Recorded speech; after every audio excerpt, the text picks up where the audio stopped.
Então, são os três pilares aí. Não vou entrar muito nessa parte teórica, só queria que a gente ficasse na cabeça que a gente não vai falar aqui da API em si, eu até fiz questão de ressaltar isso lá na descrição. A gente vai falar muito da arquitetura, da solução, dos serviços, como é que a gente encaixa os serviços, como é que a gente configura na Amazon, que é uma coisa que todo mundo tem muita curiosidade de entrar no painel, brincar, criar os serviços, tudo isso a gente vai fazer. Essa parte de arquitetura, obviamente, a gente conseguir juntar as partes do software, né? Então, pensando no problema, conseguir desenhar a melhor solução, como é que as aplicações vão se integrar, como é que isso tudo vai conversar. A parte de escalabilidade, que para esse problema especificamente é fundamental, né? Que você conseguir adicionar mais hardware, mais poder computacional e também escalar a tua capacidade de entrega. E a AWS, obviamente a AWS é um mundo, eles têm, sei lá, quase 40 serviços e a base de serviço deles cresce cada dia. A gente escolheu alguns principais aqui para dar uma tratada, né? A gente até publicou lá que vai ser basicamente a C2, DynamoDB, que é o não relacional deles, um pouquinho de cache, balancer e autoscale, que é o que a gente vai pegar pesado aqui. O problema é esse aí, desenvolver uma API que armazene bookmarks, uma espécie de domínio de lixos aí, atendendo inicialmente 10 acessos simultâneos, e após um período inicial aí, a expectativa é que somente para 100 mil acessos, com uma base de aproximadamente 1 milhão de bookmarks salvos. Esse problema aqui, ele tem uma característica bastante interessante, que, enfim, tem até a ver com um pouco o mundo da startup também, que você inicialmente começa com um requisito muito baixo, e gradativamente você, num período de espaço muito curto, você acredita que isso vai aumentar exponencialmente a tua demanda. Quando você já tem um requisito assim inicialmente, é prudente você montar uma solução que já suporte isso. Normalmente o que as pessoas fazem, né, é desenvolver uma solução que atenda 10 e aí depois acaba descobrindo que tem que atender 100 mil e aí vira um problema, né? Então, quando a gente já tem esse briefing inicialmente, a gente tem que procurar fazer isso da melhor maneira. E isso aqui basicamente bate 4 problemas, que eu pensei rapidamente em cima disso, que é storage, é um problema de armazenamento, você precisa crescer em um período de espaço muito curto. Dimensionamento, que é uma outra coisa que a gente também acaba não fazendo, né? Dimensionamento aqui é você conseguir pegar uma unidade computacional lá, uma máquina, e saber quanto ela aguenta de acesso, para saber quantas máquinas você precisa ter, dado o número de acessos que você interessa. Tá? Tem uma máquina aguenta 1000 acessos. Você precisa atender 10 mil? Beleza, vamos colocar 10 máquinas. Mas as pessoas normalmente não fazem esse tipo de teste, você acaba não sabendo quanto você precisa de recurso, quanto você precisa, e aí você coloca 1 ou 2 máquinas, depois da programa você coloca a terceira, da programa você coloca a quarta, e vira aquele tipo de aplicação que eu acho que todo mundo já esbarrou aí, né? Disponibilidade, quando você tem crescimento de acesso, normalmente as aplicações caem, e o custo tem que ser linear ao acesso. Não adianta você botar 50 máquinas para atender o primeiro mês e o terceiro. Então, esse custo também tem que crescer gradativamente. A proposta é a gente usar o banco não relacional. Alguém aqui tem contato com o banco não relacional? Já fez alguma solução usando alguma coisa? Mongo, React? Já? Mas alguém não. A galera tá banco relacional, né?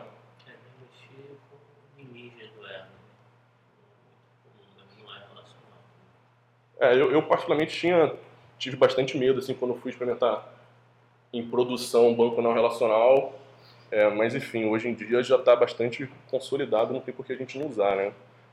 O banco não relacional, ele obviamente foi pensado para escalar. Você também escala bancos relacionais, né? Tem o Facebook usando MySQL, você escala, nada contra o relacional, só que o relacional ele não foi projetado inicialmente para isso, então na verdade o que a gente tem são engenharias que te permitem a escala desse banco. Diferentemente do banco não relacional, que ele nasceu para isso. O objetivo dele é escalar horizontalmente. Então isso facilita, inclusive, a montagem de ambiente, configuração, setup dessas coisas em relação à configuração do relacional. Unidade computacional, eu não sei exatamente qual seria o termo correto disso, a ideia é que você junte tudo que você precisa da tua aplicação numa única máquina. Por exemplo, eu tenho front-end, que é um Apache, que é um Nginx, junto com um back-end, que é um Python, PHP, alguma coisa. Você tem, obviamente, benefícios em separar essas coisas, normalmente o pessoal de segurança pega muito nisso, mas a minha proposta é a gente juntar toda a parte da aplicação na única máquina para a gente conseguir fazer o dimensionamento. Então, você conseguir fazer um teste nela e saber, essa máquina aguenta 100 acessos simultâneos. Eu preciso de 1000, vou botar 10 máquinas dessas, 10 unidades computacionais. Esse é o princípio disso aí. Escalabilidade automática, você conseguir, obviamente, dormir de noite, você não vai ficar esperando ou nem ser avisado quando vai ter um pico de acesso, você simplesmente faz as configurações das políticas, dos eventos, que eu vou mostrar aqui como é que a gente faz isso na Amazon, e relaciona ações. Então, por exemplo, quando a minha máquina chegar a 70% de consumo, eu quero que você suba uma nova máquina. E aí você pode dormir tranquilo de que se tiver acesso ele vai subir, se não tiver acesso ele vai diminuir. Então isso é um princípio bastante bacana também, que o ambiente virtualizado do cloud, ele traz isso, enfim, a grande maioria das soluções, Rackspace, Amazon, App Engine, esses caras usam isso como princípio, a gente tem que saber usar a nosso favor. E obviamente o cloud computing, ele entra muito forte na questão do custo, porque quando você tem 10 acessos você paga pouco, quando você tem 1000 acessos você paga mais um pouco, quando você tem 10 mil acessos você paga muito mais. Então isso ajuda também você manter o custo equilibrado. A arquitetura básica que a gente vai usar aí é uma aplicação, a gente vai ter um storage, adicionando aí a variável da escalabilidade, né? A gente tem uma aplicação, a gente gera uma imagem dessa aplicação, a gente vai fazer isso aqui, e dado essas políticas de consumo e de acesso que você quiser, você sobe novas máquinas a partir dessa imagem.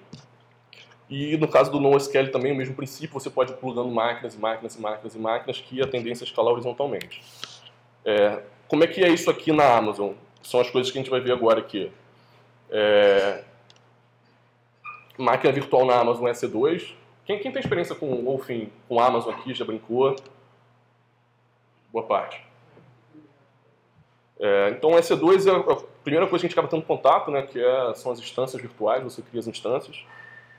Enfim, ganha lá o teu public DNS, chave, conecta e aí brinca lá à vontade e configura a tua máquina. Então essa aí a gente vai ver. O DynamoDB é um banco não relacional da Amazon, ele funciona bem parecido com todos os bancos não relacionais aí. Ele tem uma interface de serviço que você conecta nele, faz put, get, consulta, tudo através de serviço. E o DynamoDB, ele nasceu baseado na estrutura que a própria Amazon usa internamente. Então, a Amazon Loja Virtual, ela é em cima de uma estrutura que é exatamente o DynamoDB. Aí, enfim, a Amazon até publicou um paper, aí, se não me engano, o React, que é um outro banco internacional, fez em cima disso, e eles gratuitamente lançaram isso como serviço. Então, assim, é um banco sensacional. E a gente vai ver também como é que ele funciona aqui. O auto-scaling, a gente vai ver como é que configura isso na Amazon para você conseguir definir políticas e escalar máquinas. E o Balancer, que é o cara que é uma jogada importante também, que é bem fácil de configurar, que ele é responsável por passar dinamicamente as chamadas para as instâncias. Bem, falei bastante. Alguma dúvida aí nisso aí? Acho que não, né? A gente vai ver agora aí. Eu vou demonstrar aqui. Como é que eu pensei nessa dispensão nessa oficina? Eu vou tentar, porque normalmente as coisas não funcionam quando a gente precisa. Eu vou mostrar uma aplicação que a gente configurou, exatamente como a gente vai ser o final de hoje aqui. Vou rodar um teste lá e vocês vão ver a máquina escalando, subindo e descendo. Vou passar rapidamente pelo painel aqui e depois a gente vai entrar para cada um fazer a sua. Espero que a gente consiga fazer de todo mundo aí local. A gente agora não vai criar nada não, pedir para vocês não criarem, só olhar, e aí depois a gente vai seguir, tem uns passos aqui para criação. No final tem esse lance do prefixo aí, como está falando no esquema do setup.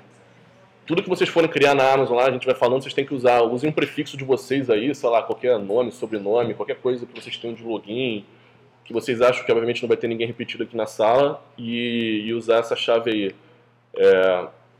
Sei lá, o meu vai ser Marcel-MyBookmarks. E aí vocês pensam de vocês aí. Todo mundo conseguiu abrir aí? Conseguiu, né? Alguém com problema? Não? Então, rapidamente mostrar aqui. Eu estou entrando aqui no dashboard do EC2. Posso? Ah, tá. Aqui vem em Sources. Pode até vir aqui. Aqui está em histórico. Aqui, ó. Aqui, ó. Vem aqui no menu. AWS Sources EC2.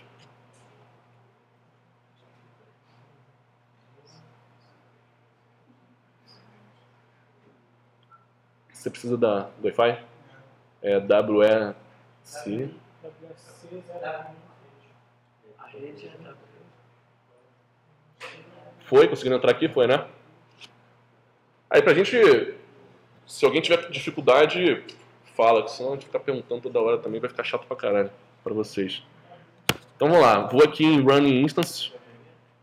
Vou até voltar aqui porque...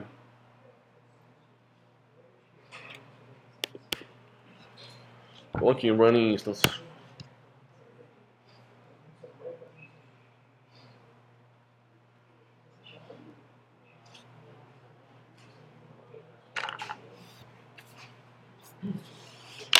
Então beleza, a gente tem duas instâncias aqui.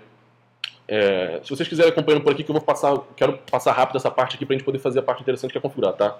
Então beleza, eu criei uma instância lá para fazer teste de carga, pra gente não onerar a rede aqui quando a gente for fazer os testes, tá? Então, quando a gente for rodar teste, a gente vai rodar essa instância, vou explicar como é que faz. E eu tenho uma instância aqui configurada, tá aqui ela bonitinha, eu subi a imagem, fiz o setup deploy. Eu tenho um load balancer aqui já configurado, que eu tenho um DNS. Essa instância já está configurada no DNS e aí quando a gente roda já está a aplicação lá respondendo um hello lá. Ué, cadê aqui? Além disso, vou mostrar rapidamente aqui, depois a gente vai ver lá a questão do Elastic Cache. O que é o Elastic Cache? O Elastic Cache é uma solução de cache da Amazon. Ele é basicamente a interface do main cache para os clientes todos de main cache conseguem conectar. Você vem aqui, dá um launch,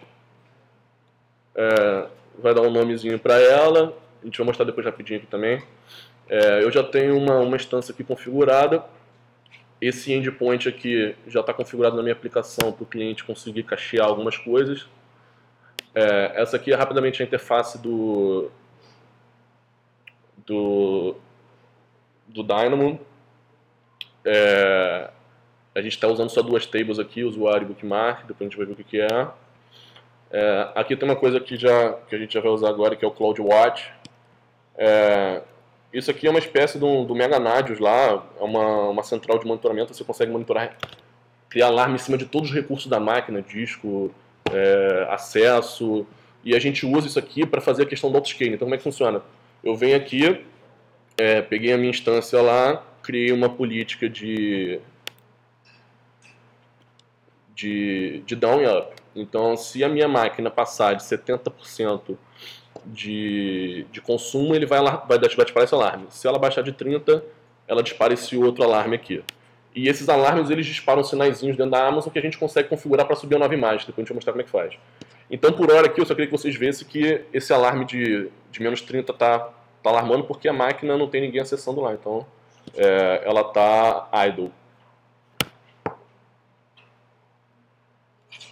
Então, vamos para a parte interessante aqui.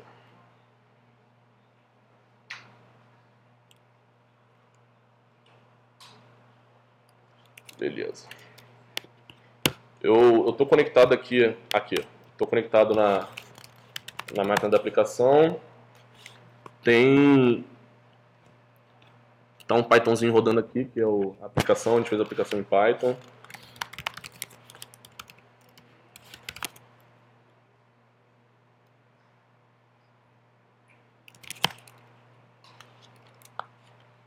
Enfim, tá batendo aqui para vocês verem que eu não estou roubando. Ó, bateu. Agora, eu estou nessa máquina do load test. Eu já joguei um endpoint aqui, eu tenho um usuário criado lá na base. E a gente, obviamente, não funcionou. Ah, tá errado aqui, eu troquei, peraí.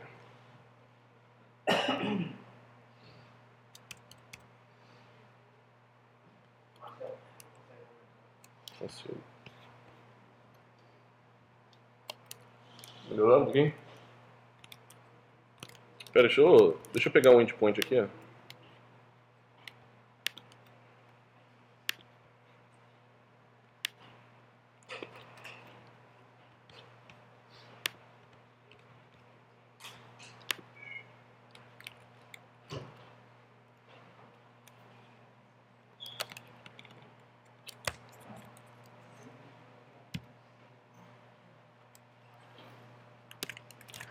Então, eu não sei, vocês conhecem o AB, a parte benchmark, já usaram, já brincaram? Então, estou usando ele aqui para fazer uma brincadeira lá. Tá batendo lá na máquina. Eu estou fazendo uma chamada que está cacheada. Então, aqui eu dei um vmstat na máquina. Estou pegando aqui 60% de carga, né? Vou comentar aqui, pera aí.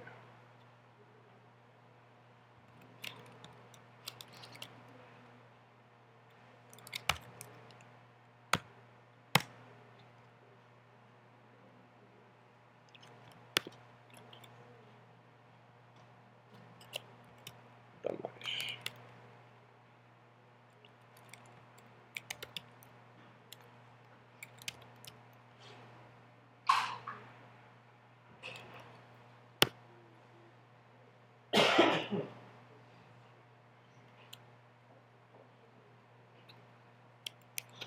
Deixa eu fazer uma outra chamada aqui.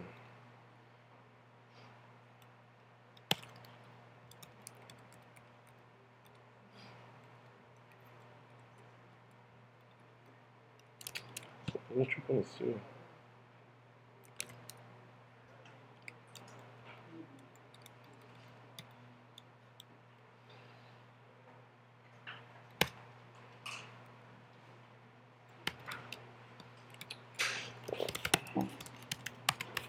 Eu vou rodar um script jobzinho que eu fiz aqui para criar o usuário lá. Ah, meu caralho. Oi? Passa bucha pra ele. Boa, Pantoja.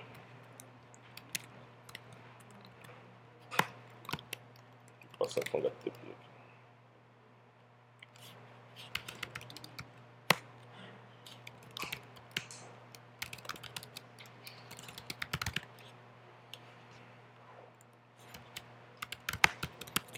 Vou criar um bookmark aqui.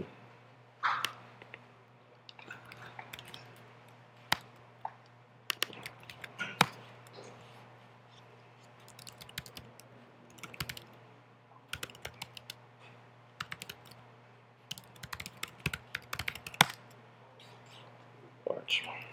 Agora a gente pode acessar essa URL aqui, que eu imagino que ele vai sentar mais um pouquinho. O que aconteceu aqui? Ele já bateu o alarme de consumo e já disparou a trigger que configurei para subir uma nova imagem, uma nova máquina com a mesma imagem da aplicação que está rodando. Porque o alarme está de... Eu botei o alarme de minuto em minuto. E aí ele vai alarmando e vai subindo, vai alarmando e vai subindo. Até... E aí essa máquina ela sobe, ela já joga ela no balancer também.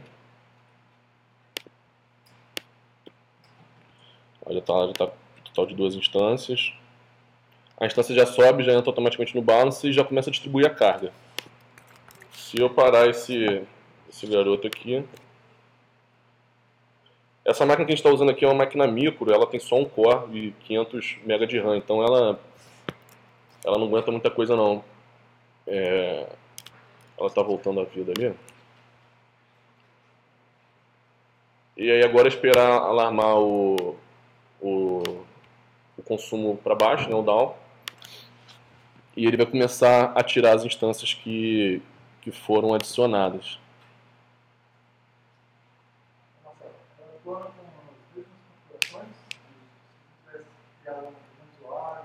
O que a gente faz? A gente sobe uma instância C2 zerada, aí roda um setup, um deploy e fica a aplicação lá.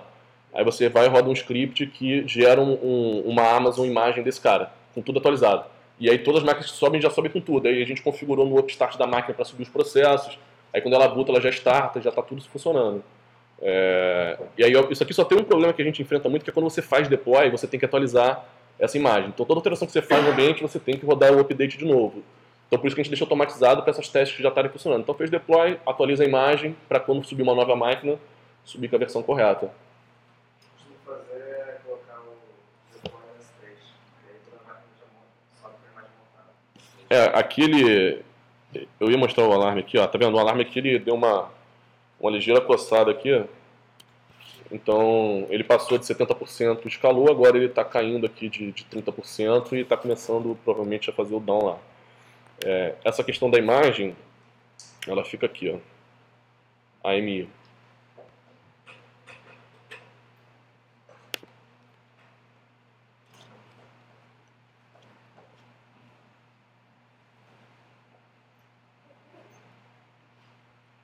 Tá vendo? Tem uma imagem lá criada, que é a imagem que eu criei quando a gente configurou o servidor. A brincadeira é essa aqui, é uma aplicação Python conectando no DynamoDB. O DynamoDB ele escala teoricamente sozinho. A gente coloca aqui a aplicação para rodar e à medida que ela for crescendo o número de acesso, automaticamente vão escalando novas máquinas. Se você tiver picos de acesso aqui, é muito bom para quem tem pico de acesso, ela sobe e diminui. E você gradativamente também pode ir aumentando o mínimo de instâncias disponíveis. Então, hoje eu quero uma, amanhã eu quero, a partir de amanhã eu quero ter no mínimo 5 máquinas. Aí você também vai configurando isso para você também manter o mínimo de máquinas disponível. Aparentemente funcionou aí, deixa eu ver se ele fez o down aqui. Deve ter baixado o outro aí. Até o final ele vai tá feito down. Isso aí, espero que a gente consiga fazer essa configuração. Não é muita coisa, são, sei lá, uns 5, 6 passos, a gente configura tudo isso, roda todos os scripts e aí depois vocês brincam com isso aí depois em casa para tirar dúvida. Beleza? Vou chamar o Aspira rapidinho aqui para dar. Eu acabei passando muito do tempo. Eu queria mostrar rapidamente a aplicação, apesar dela não ser o foco, né? Mas eu acho legal mostrar aqui para vocês verem o que tá por trás aí.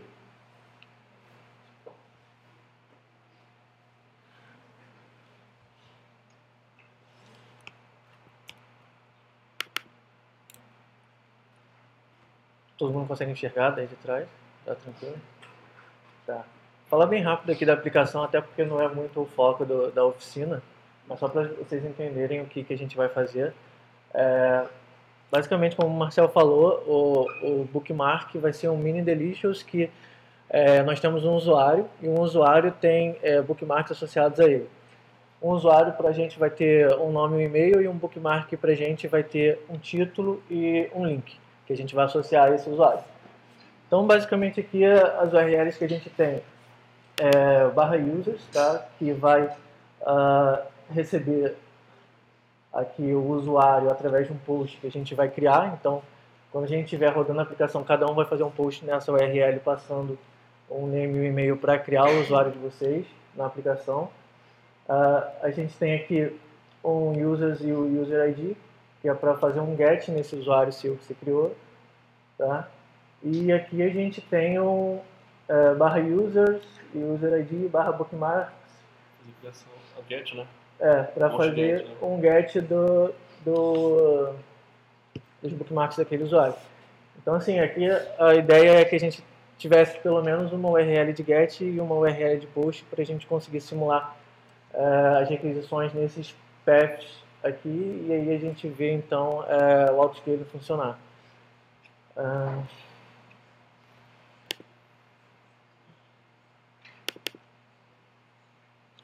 A gente criou essa aplicação usando Python, tá? Com o framework Tornado.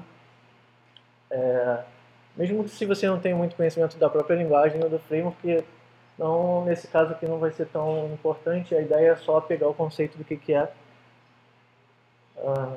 Aqui, por exemplo, é um get de usuário, tá? A gente vai fazer essa chamada aqui de tentar pegar esse usuário através do ID e aí a gente vai verificar se o usuário está no cache, se tiver retorna, se não a gente vai lá no DynamoDB pegar esse usuário e aí mostrar ele como um JSON no retorno do response by. Aqui é um de criação, tá? Vocês clonaram um projeto, tem acesso aí também, depois podem ver com mais calma. Fazendo punch lá. Esse aqui é fazendo um punch na criação de um novo usuário, aí aqui é o name e o e-mail que vocês vão passar. Tá? Aqui é cache key, que vai tentar montar a chave do usuário para pegar lá no cache que a gente vai configurar na Amazon também. Se ele conseguiu salvar, ele retorna um status OK com o usuário salvo. senão ele retorna um status vazio com erro qualquer. Tá?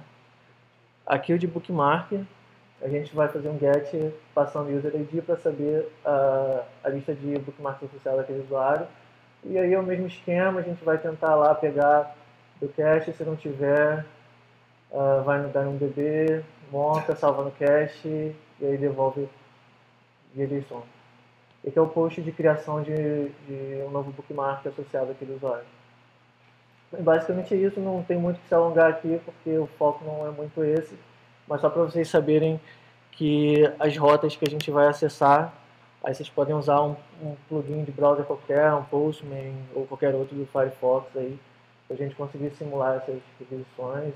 E aí quando a gente for fazer o teste AB também, a gente dispara em cima dessas URLs para cada instância que vocês criarem.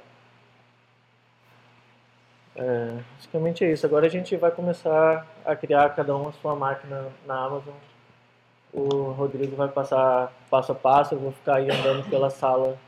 Caso vocês tenham alguma dúvida, só perguntar, chamar, que aí eu vou até vocês e ajudo. Pega outro. Então, vocês conseguiram acessar aí o console, né?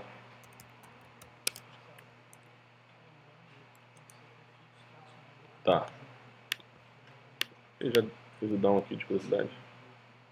Tá matando lá. Então, beleza. Tá todo mundo aqui nesse EC2 aqui. Então, vamos lá. Launch Instance. Escolhe o Classic Wizard aqui. Aqui a Amazon tem um repositório de distribuições. Você também pode criar uma distribuição própria. Tem distribuição já com a aplicação montada. Depois você explora aí. A gente, para facilitar aqui, vai usar o Ubuntu Server. Esse 12041 LTS. 64 bits mesmo. Select. Aqui é só Launch Instance no painel.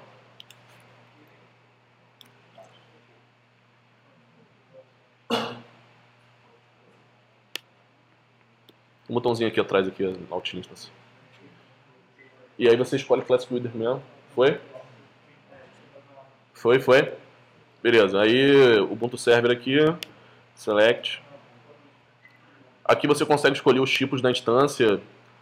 Tem para todo gosto aí, para quem quer fazer escalabilidade vertical, né? Você vai aumentando a capacidade da máquina. O nosso objetivo aqui vai ser micro mesmo, até porque a gente não tem tanta grana assim para gastar aqui. Beleza, aqui não precisa mexer em nada, só dar um continue, a gente usa uma máquina micro. Nessa etapa aqui você consegue fazer um outro tipo de configuração mais rebuscada, também não é muita coisa. Você habilita aqui isso aqui vai ter que fazer, tá? Não esqueçam. Marca Enable CloudWatch. Marcou, não esquece, senão depois vai dar ruim lá na hora de fazer o autoscale, porque ele não vai conseguir pegar as métricas da instância.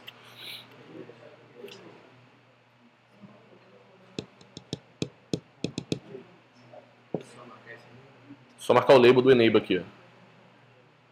O resto não precisa mexer não.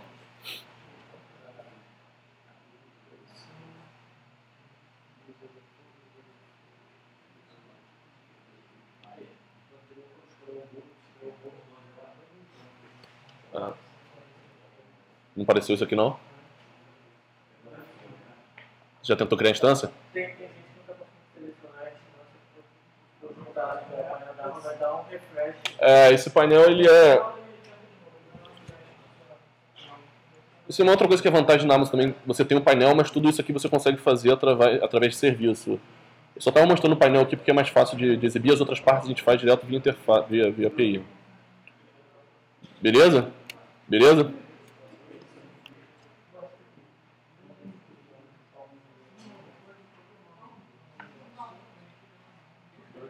Vamos lá? Então, beleza, continue. Aqui você vai ver os volumes associados. A máquina micro, por padrão, ela sobe com volume também. Não vou entrar em detalhe nisso aqui agora. Não, a gente vai subir só a máquina por hora, com uma chave própria, uma política de firewall própria, e depois a gente vai adicionando o serviço. Aí dessa parte aqui pode avançar também. Agora aqui é uma parte Vocês precisam... Você clicou na revelação? Enable. Tem que habilitar. Aqui em name, vou pedir para vocês colocarem aquele... Por exemplo... É importante isso aqui, tá? Você precisa colocar um prefixo que vocês vão ter que usar depois, que vocês vão ter que lembrar, traço my bookmarks. Senão para frente não vai funcionar.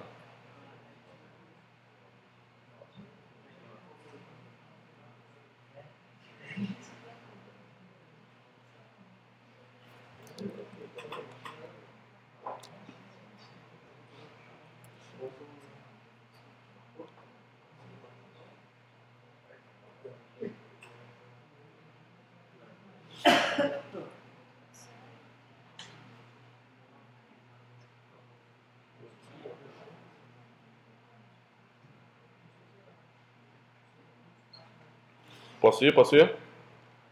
Show de bola. Não esqueçam disso. Agora aqui uma parte importante, na Amazon você pode ter chaves de acesso. Vou pedir para cada um criar a sua, para a gente não ter confusão também. O mesmo prefixo. Clica aqui em Create, aqui perto, segundo label. Coloca o nome e dá um Create and Download.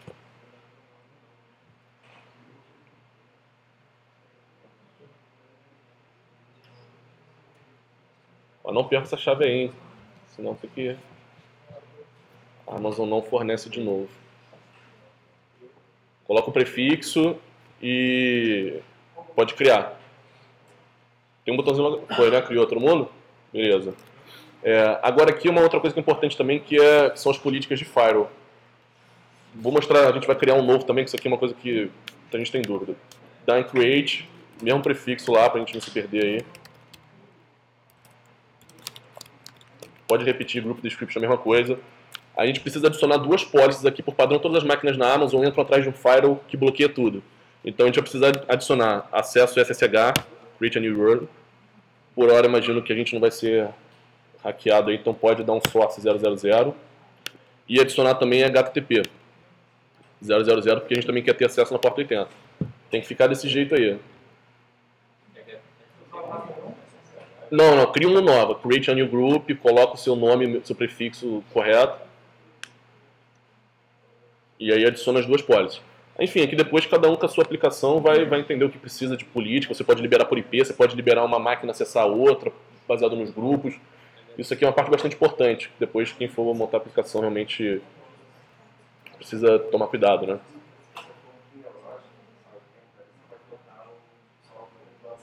Posso.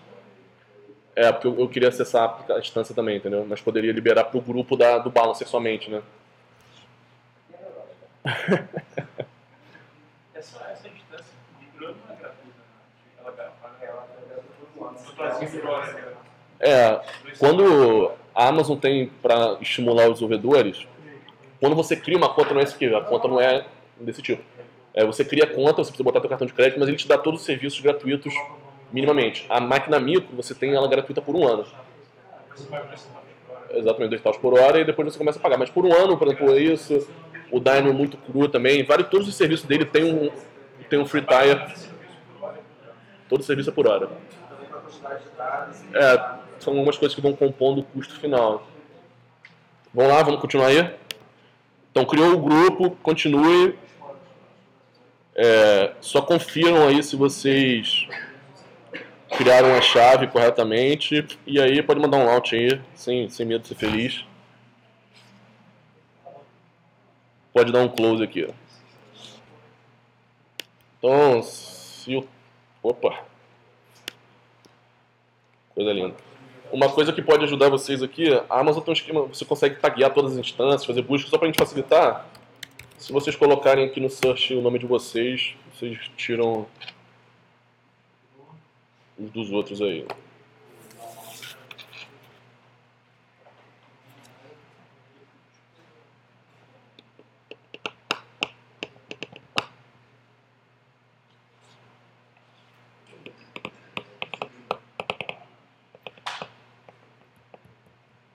Acredite ou não, essa é a parte mais difícil. Não é muito trivial entender isso, cara. Cara, te confesso que foi na prática mesmo. Entender o sistema de cobrança. Vai no lugar, a gente vai o esquema de cobrança... Eu dou $100 por mês. O valor da minha fatia. A primeira coisa que deu errado quando eu fui para a Amazon é que antigamente você escolhia quanto... Ele te perguntava quanto de consumo você ia utilizar da máquina. Eu falei, pô, minha aplicação vai utilizar uns 20%. Só que não, você paga por 100% do provisionamento da máquina. Então você acha que está pagando, só que a máquina ficar idle, você vai pagar porque a tua máquina está provisionada, né? Então esse foi o meu primeiro erro lá. Perdi alguma grana que eu não esperava. Não, você sempre paga pelo provisionamento. A gente subiu a máquina aqui, a partir de agora, o countdown está rolando lá, você paga.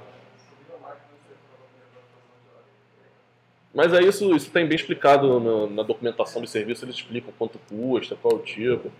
E tem uma calculadora também, normalmente quando a gente vai fazer algum provisionamento, quero fazer uma aplicação, tal, eu pego tudo isso aqui, jogo nesse calculadora e ele me dá, você vai gastar $100 por mês. Porque como o custo é sempre depois, né?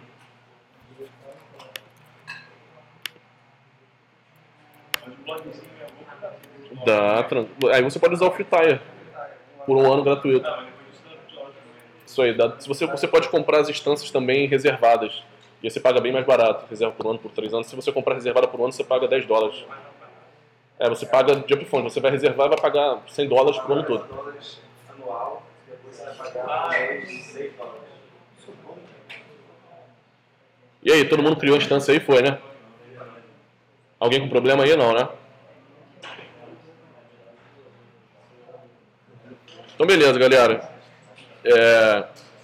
Bem, vocês devem ter aí a instância criadinha, bonitinha. Se você clicar nela, você tem aqui as informações básicas embaixo. Depois vocês dão uma fuçada aí e tal. Aqui é primeira coisa que a gente não vai usar agora, mas você tem um Public DNS, que a máquina por padrão já sobe com o endereço externo, né, para você conseguir conectar e acessar. A gente não vai acessar por aqui. Beleza, dado que isso aqui está criado, eu vou mostrar rapidamente aqui de novo o Dynamo. Como é que funciona o Dynamo? O Dynamo é um serviço que você vai lá e quer usar. E aí você cria a tabela, você não tem nenhum tipo de configuração, levantar serviço, nada disso. Desculpa, Services, Database, DynamoDB.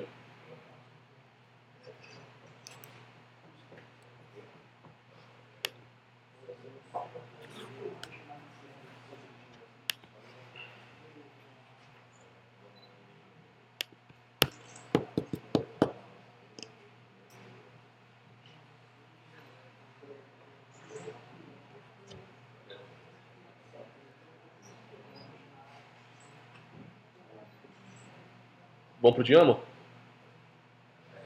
É melhor. Vamos lá. Tá falando. Deve estar escalando uma máquina nova lá no console. É o terminal, é o console mesmo, não é a rede às vezes não. Inclusive a gente vai fazer algumas coisas aqui que pode ser que você não veja, por exemplo, quando for subir uma máquina, às vezes você não está vendo, mas a máquina já subiu, já está rodando lá, e depois que o console abre. Então é um pouco chato mesmo. Então beleza, como é que funciona aqui? Basicamente você cria tabela no Dynamo. Então eu vou pedir para que vocês não criem aí, porque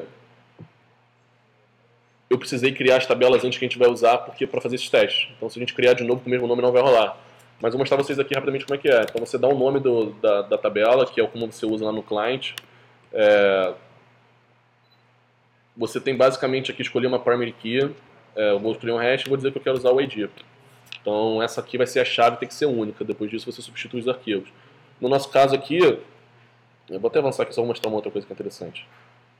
Depois eu volto para eu falar. No caso do Dynamo, você precisa reservar uma capacidade de processamento. Então você imagina, eu vou ter 50 acessos simultâneos, vou fazer 50 leituras por segundo e 50, possivelmente 50 escritas. E aí você coloca essas variáveis aqui, eu espero ler 50 itens menores do que 1, escrever 50, manda calcular e ele vai te dar um provisionamento. No caso do Dynamo, você paga pelo provisionamento independente de usar, mas que é um valor menor e você também tem um outro custo que é pelo uso. Então, só cancelar aqui e mostrar isso aqui. Imaginando que a gente fosse rodar os testes juntos aqui, eu coloquei 500 leituras simultâneas e 50 escritas simultâneas. Tem uma tabela de usuário, que é onde a gente vai armazenar o usuário com metadado, e tem uma tabela de bookmark, que tem como chave, chama de chave composta, que é usuário e URL. Então, para cada URL daquele usuário é uma entidade única, e aí aqui a gente começa a fazer busca em cima. Depois vocês fussem lá. Elastic Cache. Falei rapidamente aqui no começo. Vocês podem, é que eu tenho aqui no meu, os atalhos aí, eu tô em Services. Pode vir por aqui, All Sources, Elastic Cache. Também já coisa, como falei, você sobe um cache que é um cluster, basicamente é main cache. Confesso que eu não sei se é main cache de verdade ou simplesmente criar uma aplicação própria e montar a interface de main cache, eu acho que não. Mas aqui é a mesma coisa, você configura o nome do cluster, você tem um tipo, cada tipo desse aqui, para 1 GB, 3, 7, 14, tem um custo associado, você depois tem que olhar lá na tabela para saber o que te interessa. Eu vou botar um nó só. Aqui.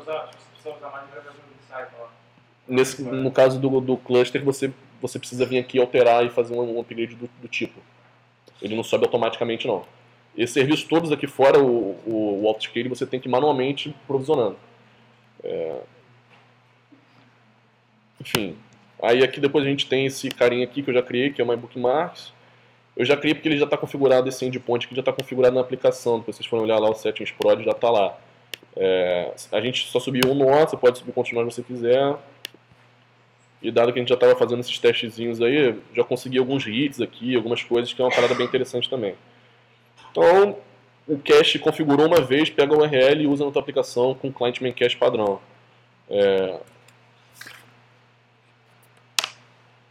Tá. Uma coisa que vocês vão precisar fazer comigo aqui é o seguinte. Vem aqui, pedir que vocês venham no Elastic Cache, porque a gente precisa adicionar o grupo da máquina que você criou, do Security Group, aqui, porque senão você não vai conseguir acessar o Elastic Cache na sua aplicação. Então vem aqui em Elastic Cache, todo mundo tá lá? Vem aqui em Cache Security Groups, na esquerda. Seleciona esse grupo padrão aí. Vai vir aqui embaixo no combo e vai escolher o seu. Não confunda com o do amiguinho para não dar problema. Beleza? Se não fizer isso aqui, a tua aplicação vai ficar em load eterno lá. Cache Security Group. Não precisa criar novo não, seleciona esse default que está aqui, tá? Vai no default e adiciona essa policy aí. Tá autorizando todo mundo aí. Deixa ele fazer aí, daqui a pouco ele autoriza. Todo mundo fez essa etapa aí? Deixa de fazer não, hein?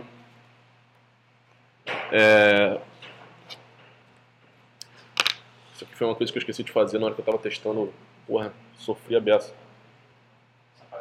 Porque eu não adicionei o meu grupo da minha máquina aqui. Aí eu ficava tentando conectar no cache e ele voava. Aí minha aplicação voava, tudo voava, achei que nada funcionava. Beleza. Agora vai faltar só a parte do balancer, adicionar a instância, e aí a gente vai partir para a parte de script de setup e deploy, que o Virgem, vulgo Rodrigo Machado, vai mostrar aí, que é... Vamos lá, C2 de novo, galera, volta lá.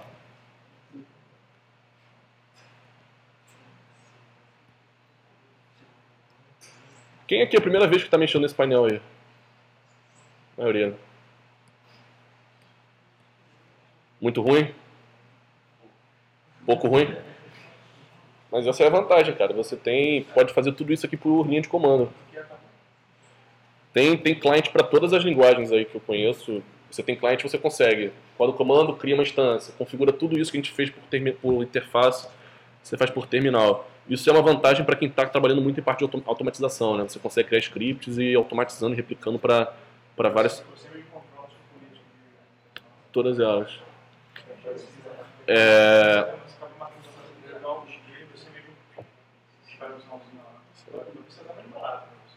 Pode fazer. Aqui eu vou... o balancer. Então, venham em EC2, aqui na esquerda, procura Load Balancer aqui dentro de Network Security. Vai em EC2, Services, All Services, EC2. Vem aqui na esquerda, Load Balancers. Manda ver.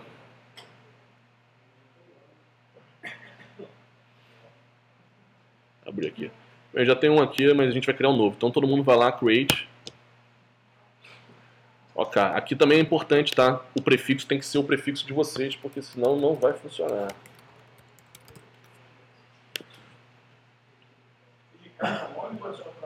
Não, um para organizar e dois, porque na parte de setup deploy a gente vai rodar um fabric, um comando fab. E aí ele vai pelo nome, para buscar, entendeu? Então se vocês não botarem o nome ou não botarem no correto, ele não vai casar e aí vai ter problema no script. O mesmo nome que vocês usaram na máquina e no grupo, na chave, o mesmo nome de vocês. Beleza. Aqui embaixo é uma coisa padrão de configuração de balancer, né? Eu consegui pegar ele para redirecionar a porta 80 para a porta 8080 da minha aplicação, qualquer porta que eu quisesse. A gente está rodando tanto o balancer quanto a aplicação no 80, não precisa mexer, só dá um continue. Aqui é a parte de configuração de health checks, aqui que define se precisa ter uma URL que responda. A gente tem essa URL aqui que é o barra, então atualizem o health check de vocês aí para ficar no barra, ping path, rank esse index HTML do ping path aí. Só o barra. Aqui embaixo você consegue configurar as políticas de health check. Eu vou pedir para vocês só trazerem o health para 2. Porque o que acontece aqui? Ele vai fazer um ping de 30 em 30 segundos nessa URL. Se tiver em 10, você vai demorar 3 minutos para uma máquina subir. E como a gente quer fazer o teste para agilizar, então traz um ping path aqui para o health para 2. E aí a tua máquina no máximo 1 minuto respondendo no health check ela responde. Mas depois quando vocês forem configurar isso somente o ambiente de produção, vocês pensem qual é a melhor cena para vocês, se vale a pena diminuir ou aumentar. Aqui foi todo mundo, autorizar o health check, tranquilo. Aqui achem a instância de vocês, seleciona e continue. Cuidado aí para não canalhar o amiguinho também.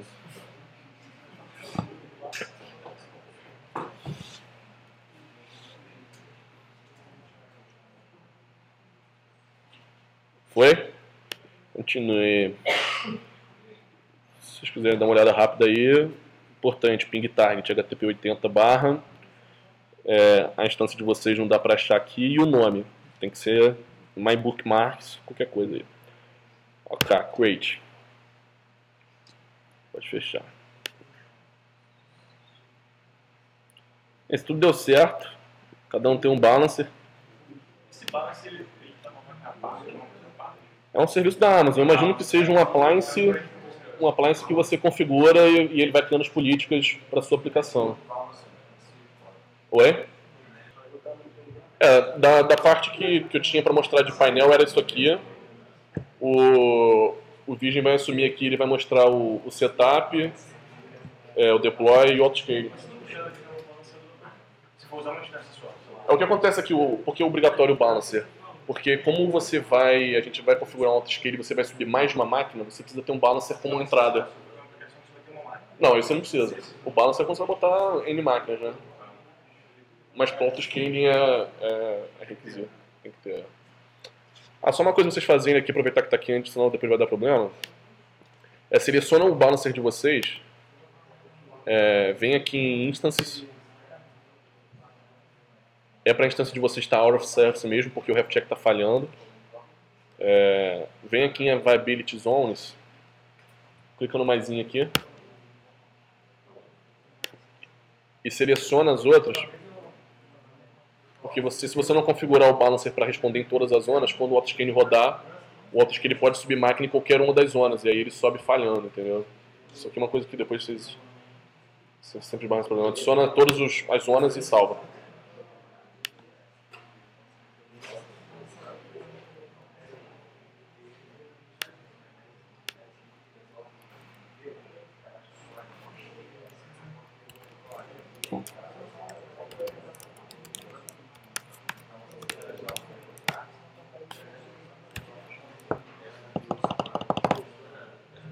Virgem contigo. Só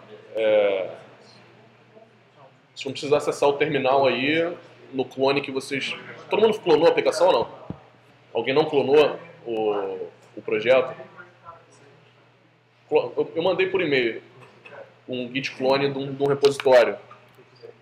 Que era... Enfim, quem não fez faz agora aí.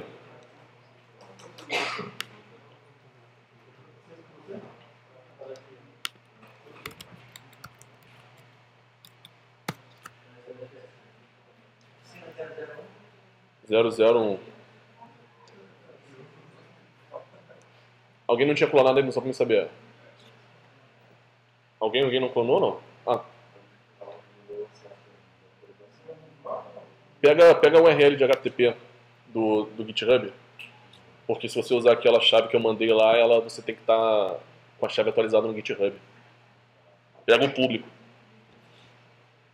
Aí clona lá. Vocês vão precisar ter rodado também a VirtualEnv com requirements, porque o que vai rodar aqui agora é um Fabric aí. Pela TV.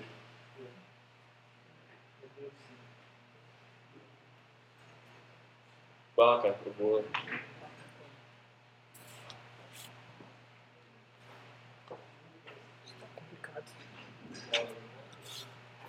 Pessoal, todo mundo no clone aí do projeto, né?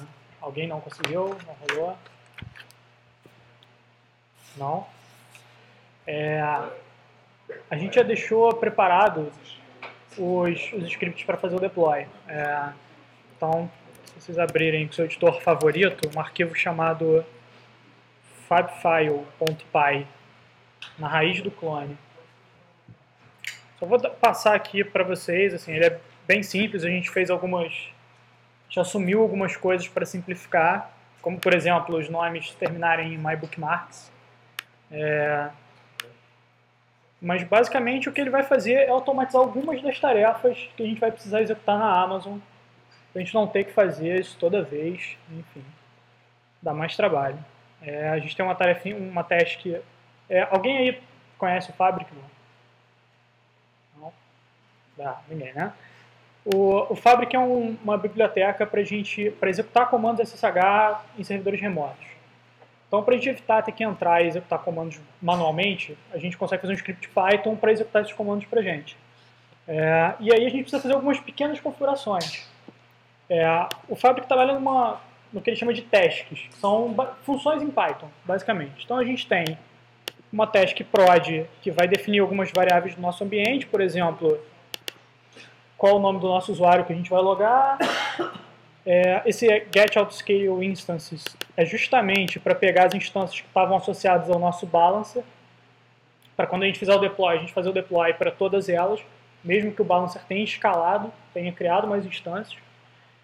A gente tem uma task setup que vai basicamente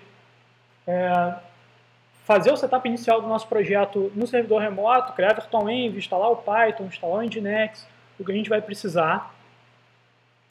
A gente tem uma task, aí vem as testes de setup autoscale, que eu vou mostrar depois. A task de deploy, cada vez que a gente fizer uma alteração do nosso código, a gente precisa colocar o nosso código em produção, então essa task é responsável. Tem até um errinho aqui, mas... E tem algumas tasks específicas porque a gente precisa restartar o serviço da nossa aplicação quando refizer o deploy. Mas ele é bem simples, não está fazendo nada demais, eu vou só dar uma passada realmente. O que a gente faz é basicamente configurar o ambiente, configurar o projeto, fazer o deploy dos arquivos e configurar a parte de autoscaling nesse cara, só isso. Todas as tarefas que vocês viram no painel, elas podem ser automatizadas via script Python também, e outras linguagens, obviamente.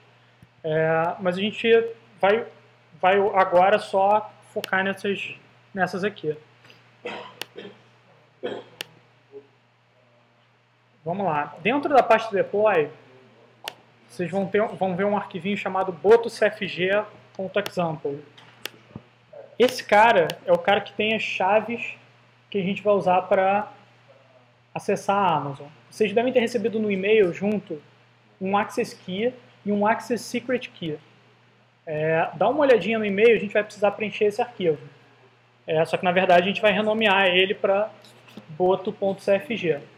Vai fazer uma cópia dele para boto.cfg no mesmo diretório e preencher com esses dois valores. Vocês receberam no e-mail, não precisa digitar isso não.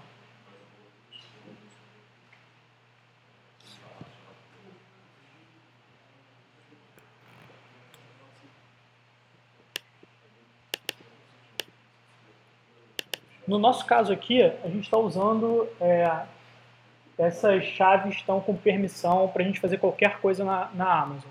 Vocês vão reparar que a gente não usa um usuário e senha, por exemplo, como a gente usa no painel. Mas, normalmente, dependendo do ambiente que você tenha, é costume você criar chaves específicas para tarefas específicas. Então, o seu script de deploy vai ter uma chave lá configurada que vai ter permissão só para alterar os serviços que ele precisa alterar. Então, isso é uma medidazinha de segurança, caso essa chave seja comprometida, a gente restringe o dano. Né? Todo mundo conseguiu achar a chave no e-mail? Recebeu? Alguém não conseguiu? Senão não vai rolar. Beleza, então. Vou voltar para o terminal aqui. Oi? Isso, ou fazer uma cópia, né? É só pra gente não salvar as chaves no repositório. Teste não tem muito problema, mas... Só dando esse access key, esse key você consegue gerenciar também várias vezes. Então, já que depois, enfim, vou jogar lá novamente. Está tudo compartilhado ali, você consegue criar e foi como eu você fica só autorizado. Você pegar a parte do projection, a house projection do OSM. Todo mundo aí? Fazer um teste só para ver se está tudo ok. Executar esse comando. Todo mundo enxergando aí o terminal?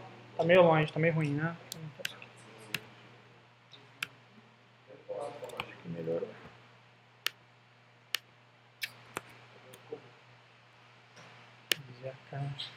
Mexer na máquina dos outros é um problema. Vamos executar aí. Fab espaço menos list. Todo mundo com a VirtualEnv. Repara que eu estou na VirtualEnv lá, oficina AWS, que foi aqui, a gente criou aqui. E a gente já instalou os requirements seguindo a instrução do README lá. Se alguém não tiver feito, fala, porque senão vai dar erro na hora que você rodar isso. Peraí, alguém tem problema nessa parte? Se você rodar fab espaço menos list, é algo parecido com isso aí, você tem que ver.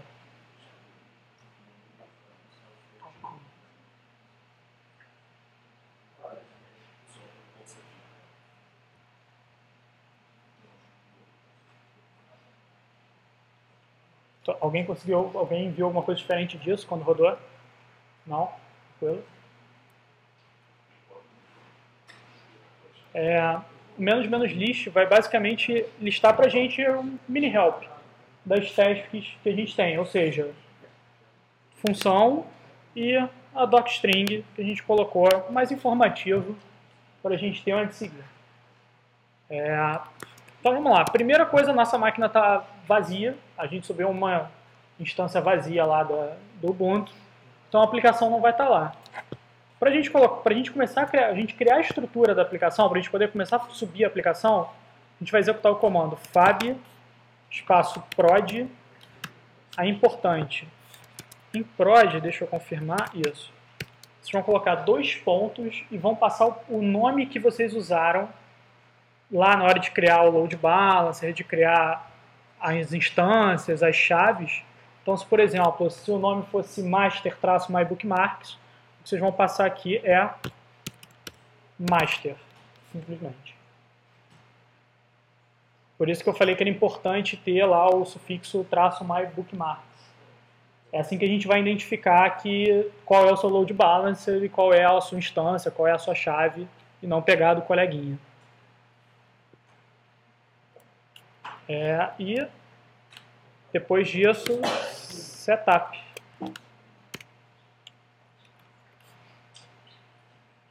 Acho que eu posso rodar aqui a teste do master, não vai ter problema. Isso vai criar os diretórios que você precisa na sua máquina. Como é que ele vai saber qual é a sua máquina? Justamente por causa desse nome que a gente está passando lá no prod.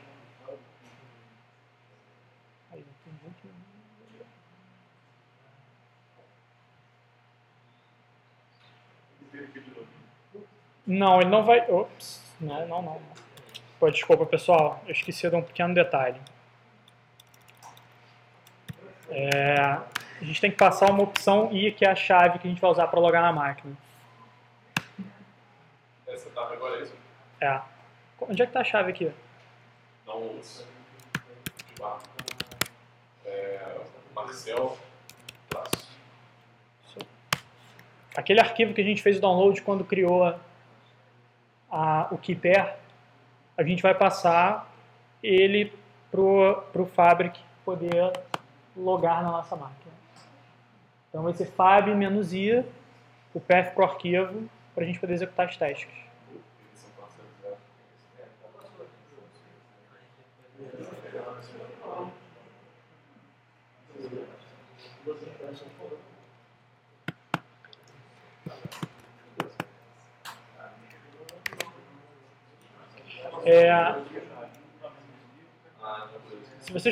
Se vocês tiveram um erro de permissão na chave, vocês vão fazer um comando chmod 400 e o path da chave de vocês.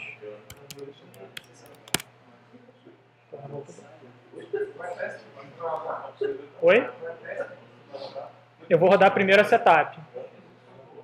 Se vocês tiveram um erro de permissão na chave, vocês vão fazer chmod 400 espaço a chave. Isso vai corrigir as permissões que o browser deixou lá.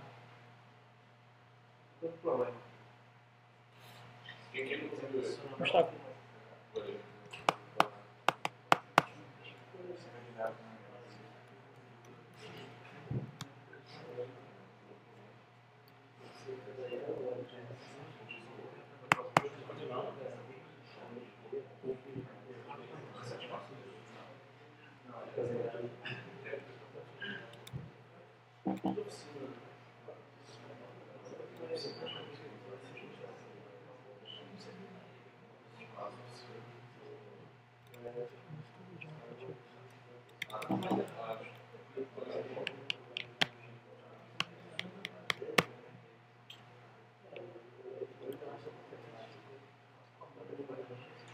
Oi? Fab-i, é isso aqui. Fab-i, o caminho da chave.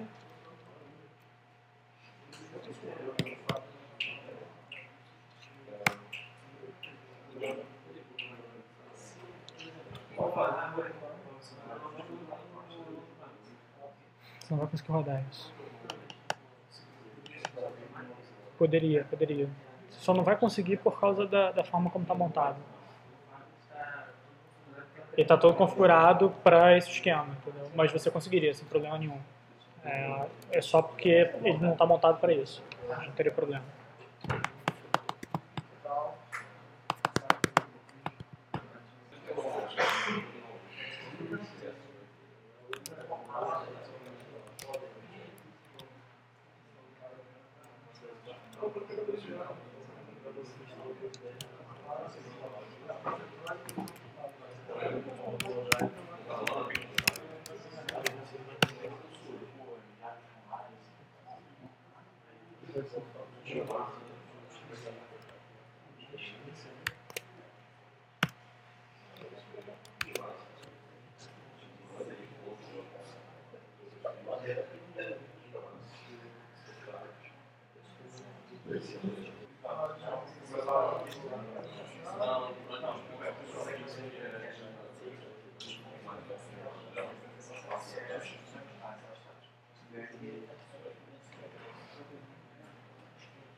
Todo mundo conseguiu rodar o setup?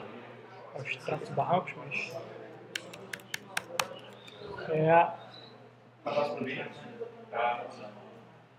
Conseguiram?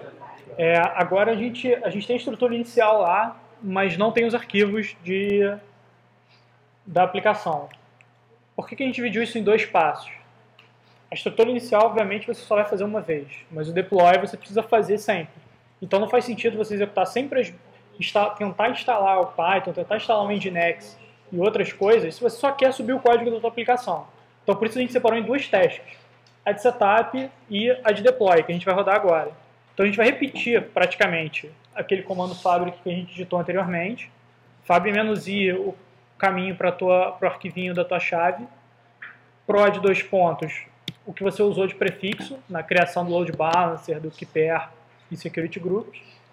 Só que a gente vai fazer agora um deploy e vai executar esse comando.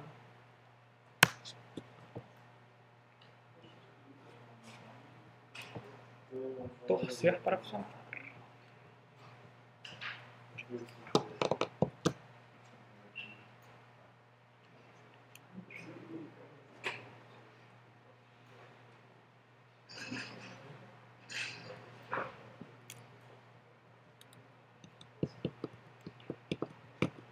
Todo mundo rodando o deploy. Tá rolando.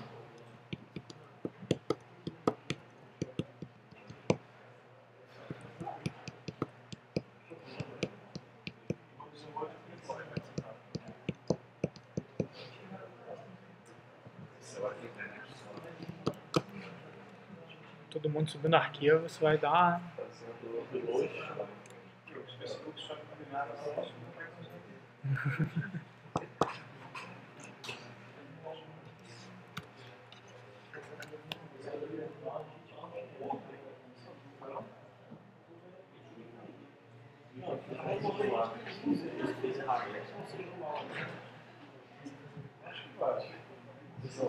Que foi que tá reclamando?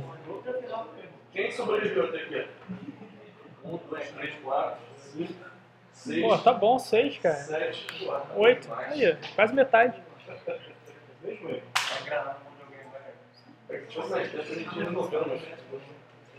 Todo mundo conseguiu fazer o deploy? Não?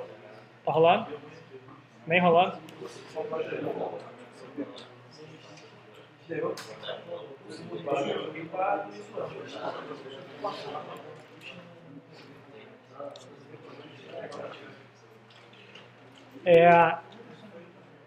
Uma das últimas mensagens que vocês vão ver aí no script é essa aqui, ó. My bookmarks start running e o PID do processo. Isso significa, se essa mensagem apareceu aí e não apareceu nenhum erro depois, significa que tá legal, tá rodando. Se aparecer um erro, então a gente tem um problema. Logo embaixo daqui. Não apareceu erro, tá funcionando. Deixa eu só pegar aqui a nossa instância. A gente vai lá na EC2, escolhe a sua instância lá que você criou. Vai ter um hostname aqui, um public DNS, que é o que a gente vai usar por hora para acessar a nossa aplicação. Então a gente tem que pegar esse endereço e a nossa aplicação tem que estar rodando ali. Pã, tem que aparecer um bookmark API. Qualquer coisa diferente disso... Funciona, cara. É difícil de acreditar, mas funciona. Todo mundo conseguiu pegar o endereço? Faz o quê? No script também. Que é para uma máquina que faz. Na instalação do deploy, você tem um bom para mim? Autoscale, não sei o que. Teu endpoint, né? Vai funcionar também. Você não vai conseguir rodar o setup autoscaling, né? Setup autoscale você não vai conseguir fazer porque depende. Não, mas é só isso. É só isso. Não sei se vai ter alguma amarração com o nome, com o load balancer, mas a princípio é só aquilo. Não, aí vão funcionar. Você vai fazer direto para a máquina. Só você não vai conseguir executar o autoscale. Todo mundo conseguiu ver a sua aplicação rodando? Maravilha. Agora vamos lá no load balancer. Escolhe quem conseguiu criar, né? escolhe o seu load balancer.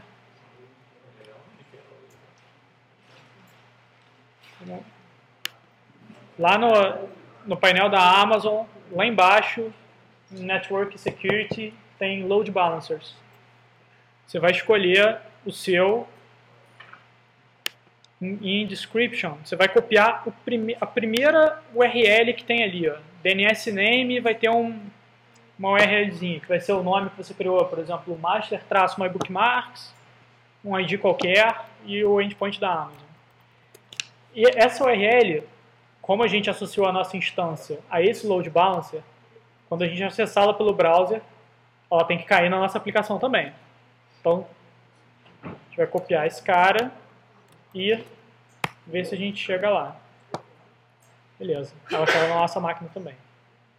Se por algum motivo você consegue acessar a tua aplicação com o endereço da instância direto, mas não consegue acessar pelo load balancer, podem ser duas coisas. Ou a tua instância não está associada, ou o health check da tua instância está falhando. Que é como ele vai saber, inclusive, se não tem nenhum tipo de problema, por exemplo, com a tua máquina.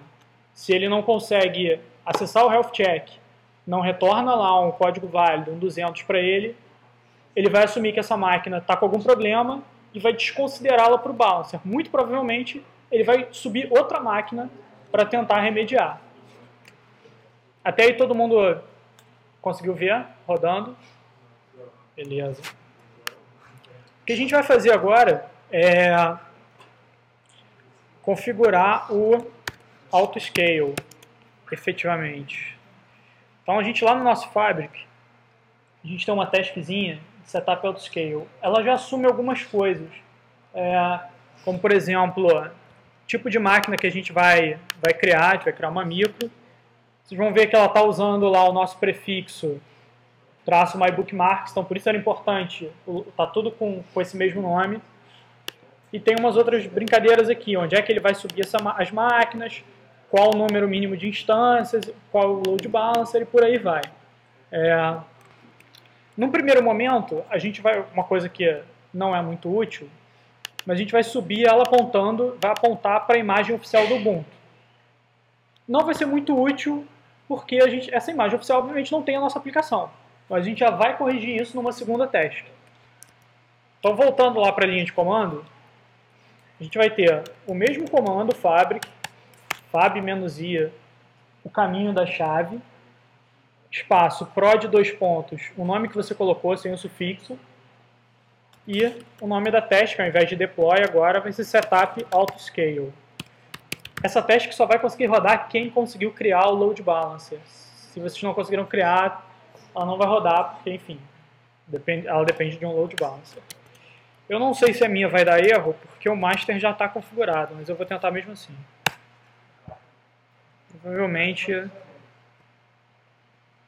ela reclamou. Isso aí. Ele reclamou porque a gente atende... Marcel, deixa eu ver aqui se vai rolar.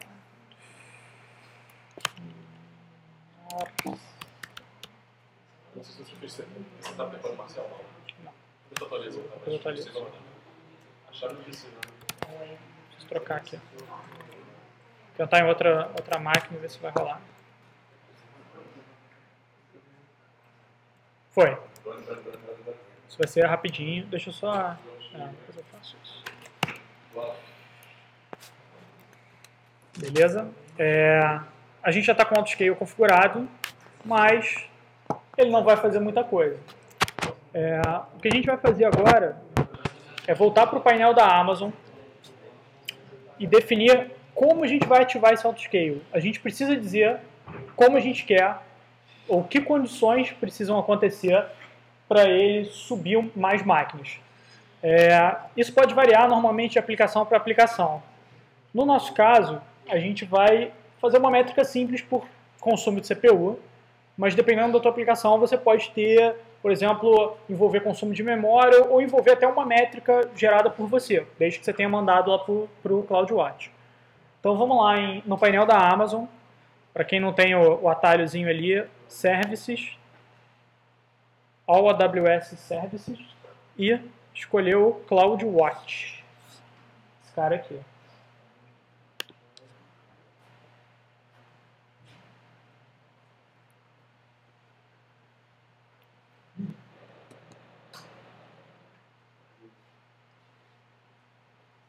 daquela telinha que a gente até tinha visto antes.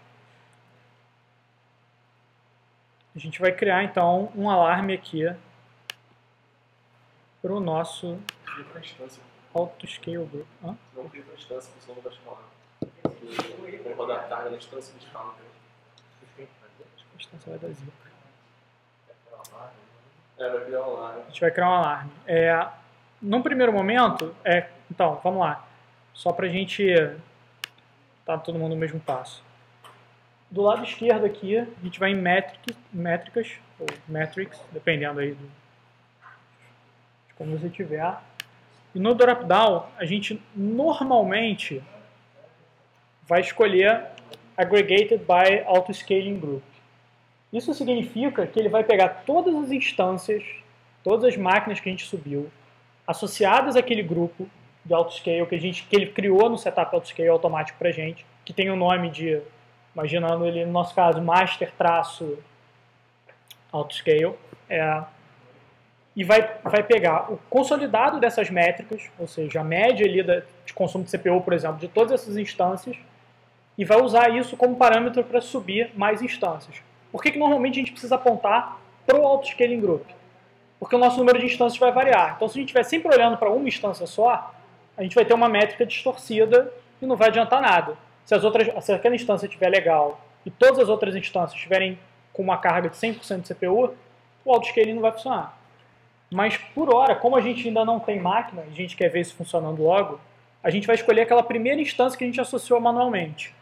Então, a gente vai vir em EC2 Instance Metrics. Só que a gente tem que fazer uma outra coisa aqui.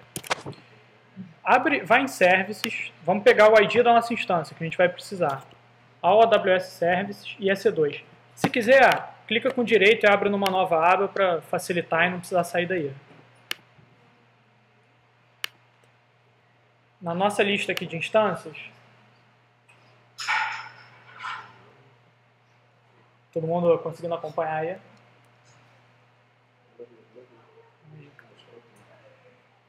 A gente vai escolher a nossa instância. No meu caso aqui,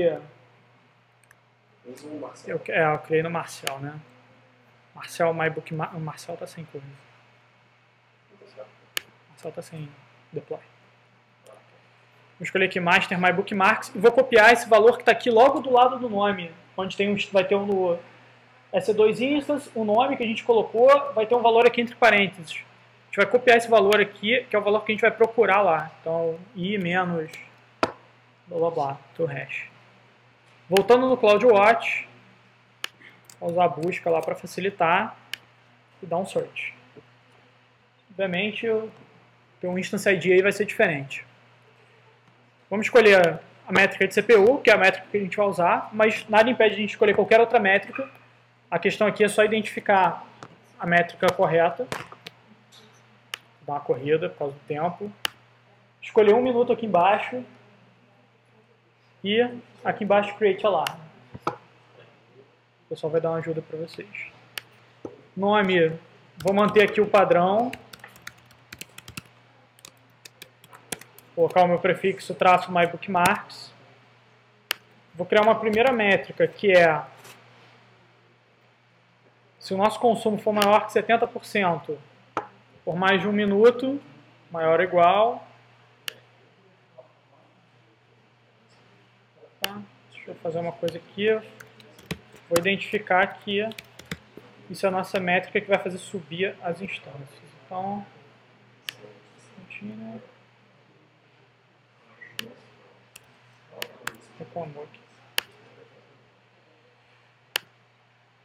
Então vamos lá, quando eu estiver alarmando, eu vou escolher Autoscaling Policy e vou escolher o grupo aqui do lado.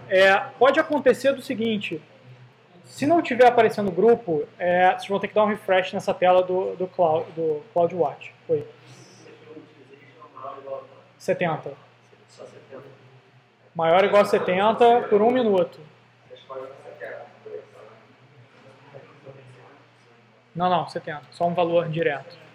Vou escolher aqui o meu Autoscaling Group e a minha policy, que vai ser Scaling Up. Se não estiver aparecendo o Autoscaling Group de vocês, Dá um refresh na página porque esse console às vezes ele fica com um cache ali e a gente não consegue ver. Vou dar um add action e criar. Se não estiver aparecendo o teu autoscaling group, pode ser cache do browser ou do console, às vezes acontece. Você dá um refresh para ele rolar.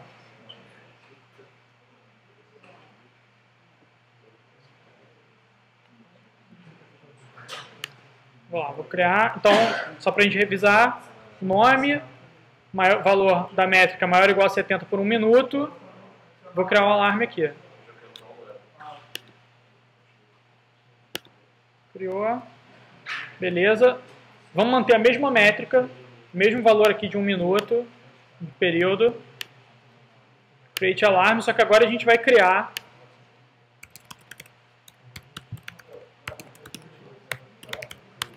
o down. Você criou esse alarme Em cima do CPU. Vou criar um alarme de CPU para quando o consumo estiver alto e vou criar um alarme para quando o consumo estiver muito baixo, simplesmente para a gente não ficar com instância lá ociosa.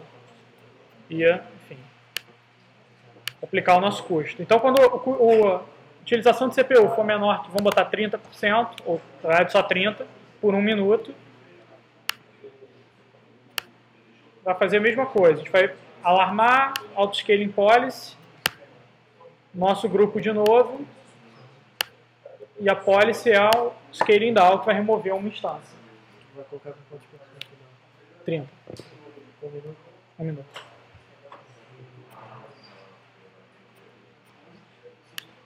Action. Review. Vamos lá, criar aqui. Beleza. As nossas métricas os nossos alarmes foram criados. Para a gente ter certeza, só a gente ir em alarmes ali do lado e tem que aparecer aqui o nosso alarme que a gente criou. O down provavelmente vai estar alarmando e o up vai estar ok. Se o consumo está abaixo de 30, ele vai ficar alarmando, mas não tem problema. Todo mundo conseguiu fazer espaço?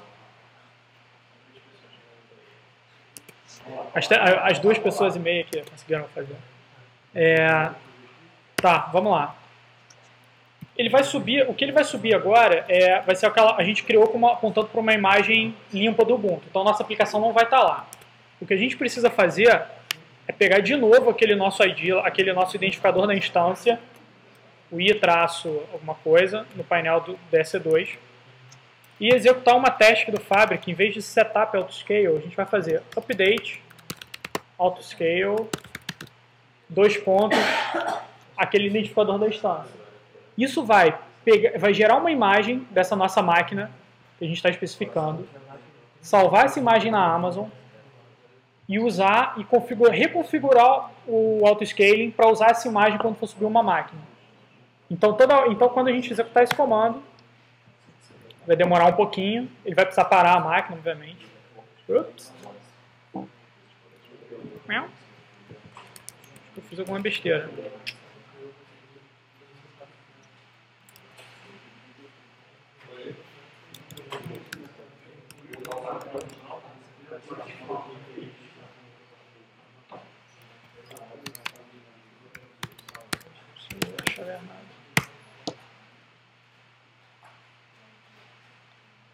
Eu tinha usado, acho que a chave errada.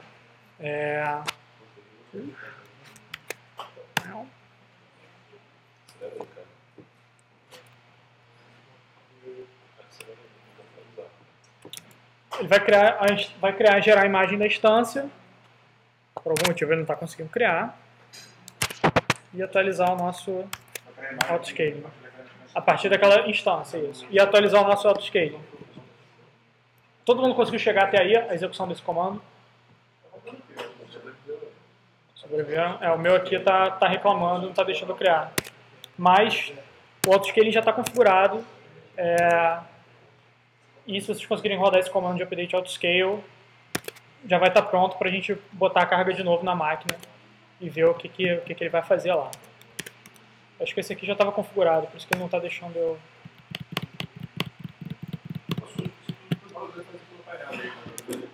Essas tarefas especificamente você não consegue fazer pelo painel, de configurar autoscaling e tudo. Então a gente tem que fazer via API. Mas normalmente o que a gente acaba fazendo é configurar tudo via API, depois de um set pronto. Interessante que você faz uma vez e faz mais. O update especificamente não. Você tem que fazer todo que fizer deploy, você tem que atualizar a imagem. Porque você muda A gente é quando o imagem está inspirado no deploy. Depois do deploy. Um programa chave aqui da Genomic.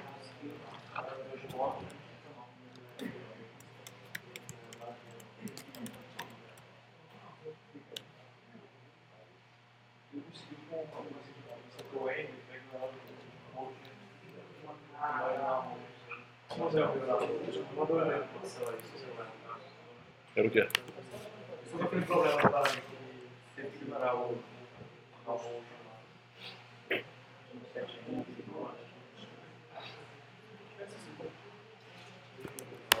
Tá estranho isso aqui, mas enfim. Galera, eu vou dar uma... Por causa do horário, já está batendo a nossa hora. Aqui finaliza a configuração. Então, setup autoscale, update autoscale, você criou a imagem. Basicamente aqui agora a tua aplicação, você já viu que já estava no balance, já estava respondendo, a imagem já está criada, já criou as policies. Agora, a partir do momento que você aplicar a carga, ele vai subir a máquina e reduzir a máquina. A gente tinha preparado para o final aqui fazer todo mundo rodar o AB, mas eu acho que a gente não vai conseguir fazer essa parte que eu queria que vocês rodassem nas instâncias que vocês criaram.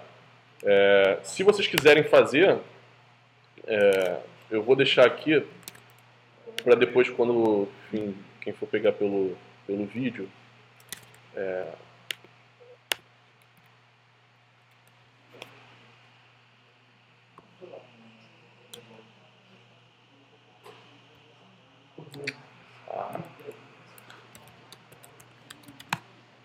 peraí, deixa eu tentar de novo aqui.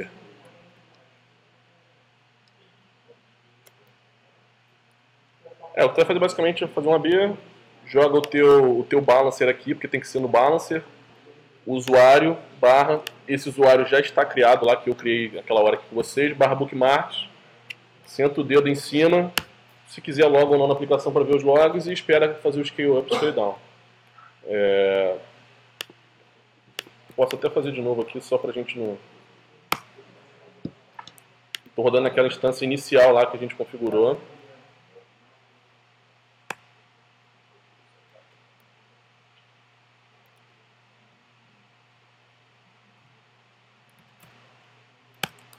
Vamos lá, estressando a aplicação e ele vai escalar de novo. Foi exatamente isso que a gente fez aqui. Ó.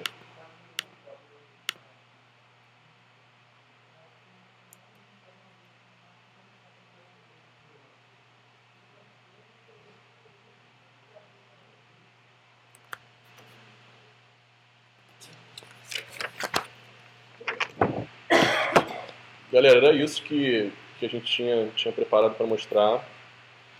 Alguns problemas que a gente teve aí, a gente tenta resolver para o próximo, não sabia que tinha limite de balancer. Uma pena. O tempo também é muito curto, a gente acabou tendo que mostrar muita coisa para poder fazer alguma coisa realmente produtiva.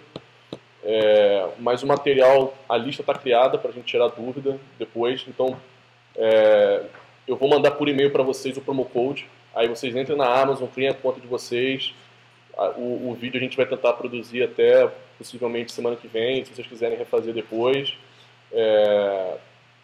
E é isso. Eu queria agradecer a presença de todo mundo aí. Falar de novo da academia. A ideia é que a gente faça eventos contínuos. Então, conto muito com vocês aí para ajudar a gente a empurrar esse projeto para frente. É um projeto que está nascendo agora, então todo mundo que está entrando agora tem muita oportunidade de participar ativamente. Não sei quem aqui já atua em comunidade. É uma coisa que dá uma satisfação legal e a gente quer muito o apoio de vocês. Vou mandar por e-mail também para a lista de novo, forçando lá o grupo, para vocês entrarem no grupo no Facebook, que é onde a gente discute as coisas. No final de março agora a gente está pensando vai ter um outro tipo de evento, e a gente vai manter informado por lá o que vai acontecer, enfim, se vocês tiverem interesse, se não puder participar, encaminhar para quem tem interesse. Essa foi só a primeira oficina, muita coisa a gente está pegando aqui para testar o que dá certo e dá errado. Queria agradecer de novo o pessoal do eCompany aqui pelo espaço. O espaço aqui é sensacional, espero que vocês voltem aí para conhecer. trabalhar em co-work aqui, tem bastante gente fazendo isso e negócios acontecendo aí. Galera, é isso. Valeu a participação.